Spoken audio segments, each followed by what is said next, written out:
Hello बच्चों, let's see this question. A mass 0.5 kg just able to slide down the slope of the inclined rough surface when of incline is 60 degree.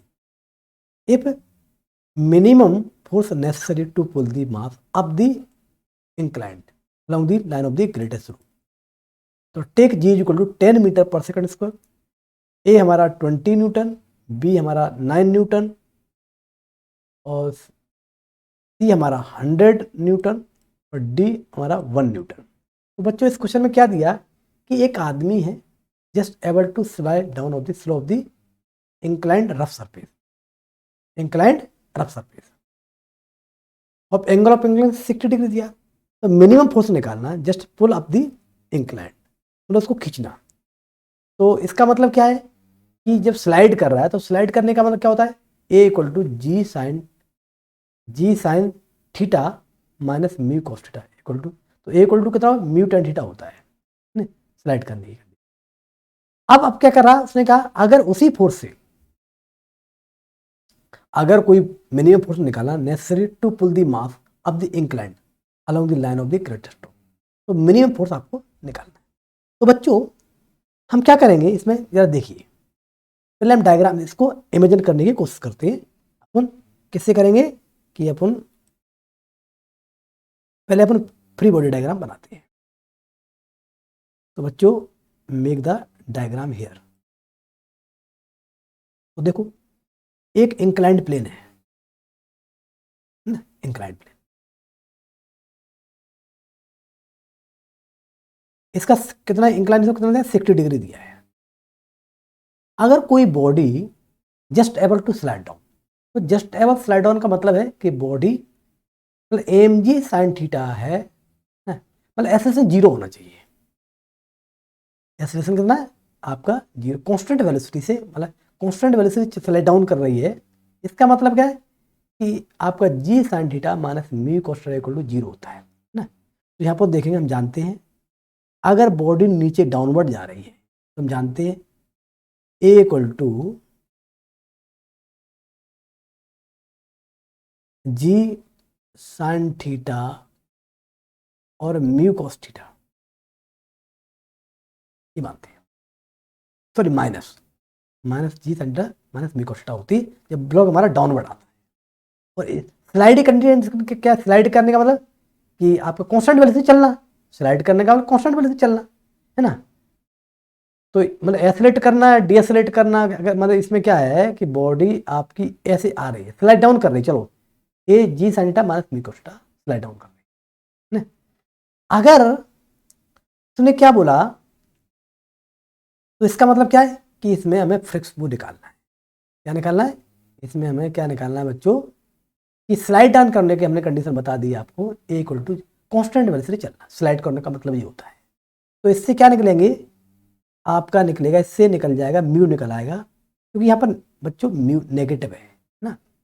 तो इससे क्या निकल जाएगा, ये tan theta equal to mu, इससे क्या निकल जाएगा, tan theta equal to mu निकलेगा ना. मतलब mu equal to tan theta, तो इसकी वैल्यू √3 है, तो इसके मतलब म्यू इक्वल टू √3 होगा. ये पहले ब्लॉक में पहली कंडीशन ऐसे थी ब्लॉक हमारा नीचे की तरफ जा रहा है, तो फार्मूला जानते हैं. अब दूसरा केस में क्या निकला है, अगर मान लो दूसरा केस हमने यहां पर बनाया, ये पहला केस तो ये था ठीक, ये ब्लॉक था. अब दूसरे केस में बनाया कि ब्लॉक को हम ऊपर ले जा रहे हैं, वही इंक्लाइंड प्लेन है. अब ब्लॉक को हम ऊपर ले जा रहे हैं, तो पहली कंडीशन से हमने फ्रिक्शन कोएफिशिएंट निकाल लिया, ये एफ लगा रहे हैं. अब देखो एफ लगाएंगे तो इसका फ्रिक्शन रिलेटिव मोशन इधर हो रहा है, तो फ्रिक्शन अपोज रिलेटिव मोशन को अपोज करता है, तो यहां पर क्या बनाएंगे, ये वाला थीटा है, ये हमारा 60 डिग्री दिया है बच्चों. तो इसमें देखो एफ माइनस मिनिमम फोर्स है ना, एफ माइनस म्यू, एफ कितना निकलेगा, एफ हमारा एम जी साइन थीटा, क्योंकि एम जी साइन थीटा भी इधर लगेगा,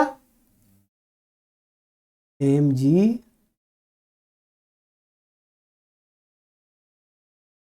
साइन 60 भी इधर लगेगा और म्यू इक्वल टू cos 60 भी इधर लगेगा, है ना, और ये वाले इसके बराबर ही है ना, चाहे मतलब M ji sine theta equal to ten equal to mu आ गया, या यूँ कह सकते हैं कि आपका sine theta equal to mu cos theta के बराबर है।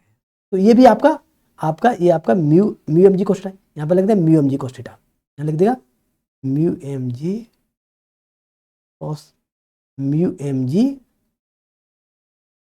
cos हमारा 60 डिग्री। ओके बच्चों, अब देखो तो क्या करें, एफ एम जी साइन थीटा एम जी sine 60 degree minus mu m G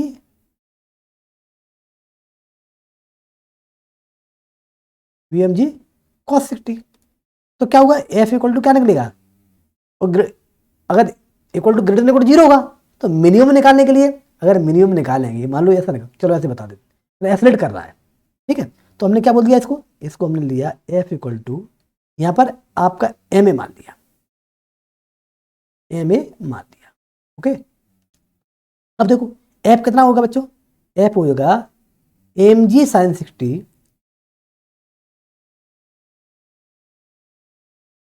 M G sine 60 plus mu cos 60 और equal to m a, m a मतलब ये टर्म आपका अगर मिनिमम निकालना है तो ये टर्म कितना होना चाहिए, ये टर्म हमारा आपका जीरो होना चाहिए। तो मतलब क्या होगा, ए की ये वाला टर्म है एम ए किसको कहें, A greater than equal to zero, बहुत कम है, तो इसलिए मतलब एफ जब मिनिमम निकलेगा तो एफ मिनिमम इक्वल टू आपका एम जी साइन 60 प्लस हमारा म्यू cos 60, और आपको मालूम है साइन 60 म्यू cos 60 के बराबर है, तो आपको 2mg को क्या लिख देंगे, 2mg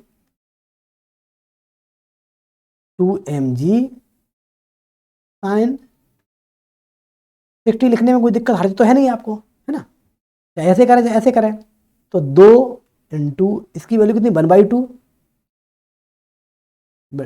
और जी की वैल्यू बच्चों कितनी है, ये 10 है ना, और इसकी वैल्यू कितनी बच्चों √3/2 √3/2, ये वैल्यू कितनी 5√3 के बराबर निकलेगी, 5√3 के बराबर निकलेगा, तो इसकी वैल्यू कितनी आएगी 5 इंटू 1.7332, तो ये 9 के क्लोजेस्ट निकलेगा, तो आंसर देगा इसका रफली 8 पॉइंट समथिंग निकलेगा। ऐसे देखो मल्टीप्लाई करोगे तो 8 पॉइंट समथिंग 8.6 के आसपास निकल रहा होगा, है ना, तो आपका ये इसको 17.32 मान लो, तो कितना हुआ, इसको अपन देखेंगे 17, अगर जी 10 मान लें तो 10 मानेंगे 17/32 तो इसको करेंगे क्या हो जाएगा, 17 दूना 8 2 16, 8 और 2 6 6 आया, मतलब रफली आपका बी ऑप्शन, तो बी हमारा आंसर कौन सा है, बी करेक्ट है, तो B going to the answer है। आंसर हमारा बच्चों क्या है, इसमें कौन सा ऑप्शन करेक्ट है, B is the correct option. I hope you understand the explanation. Thank you.